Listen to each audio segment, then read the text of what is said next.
ভিডিওটি অবশ্যই শেষ পর্যন্ত দেখবেন। এই ভিডিওটি শেষে একটি টার্মস অ্যান্ড কন্ডিশন রয়েছে।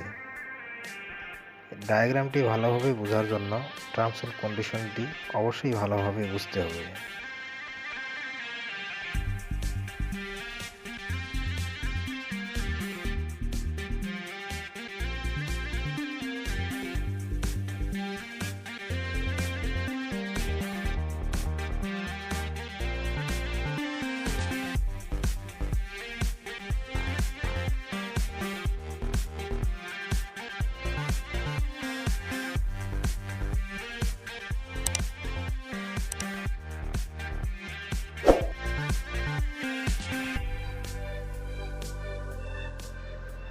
বাস কাপলার ফাংশনের জন্য অবশ্যই 3টি এসিবি ব্যবহার করতে হবে। 3টি এসিবির জন্য আলাদাভাবে on lamp, of lamp, trip lamp এবং পুশ সুইচ ব্যবহার করতে হবে। বাস কাপলার এসিবির জন্য অবশ্যই ম্যাগনেটিক কন্ডাক্টর দিয়ে কন্ট্রোলিং ওয়ারিং করতে হবে, যা আপনারা ভিডিওতে দেখতে পাচ্ছেন।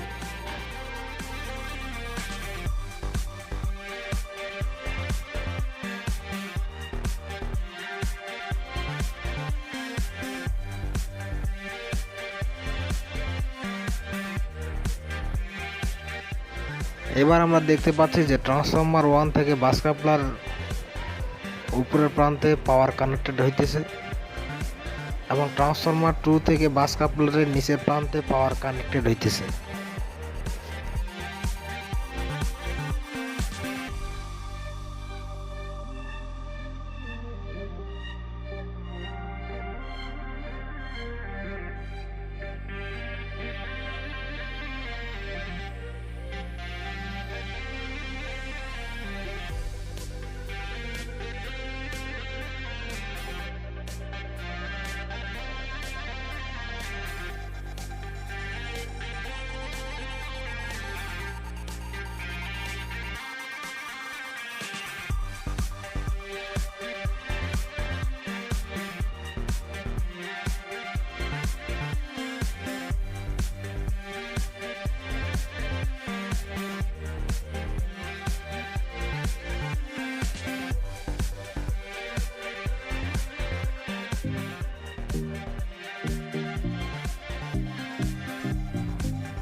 ভিডিওটি যদি আপনাদের ভালো লেগে থাকে এবং এই ডায়াগ্রামের মাধ্যমে যদি কিছু শিখতে পারেন, অবশ্যই ভিডিওটিতে একটি লাইক, কমেন্ট এবং সাবস্ক্রাইব করে আমাদের সঙ্গে থাকবেন। Thank you. এই ভিডিওটির আরেকটি ছোট্ট পার্ট রয়েছে, নেক্সট সময়ে সেই ভিডিওটি আপলোড করা হবে। Thank you.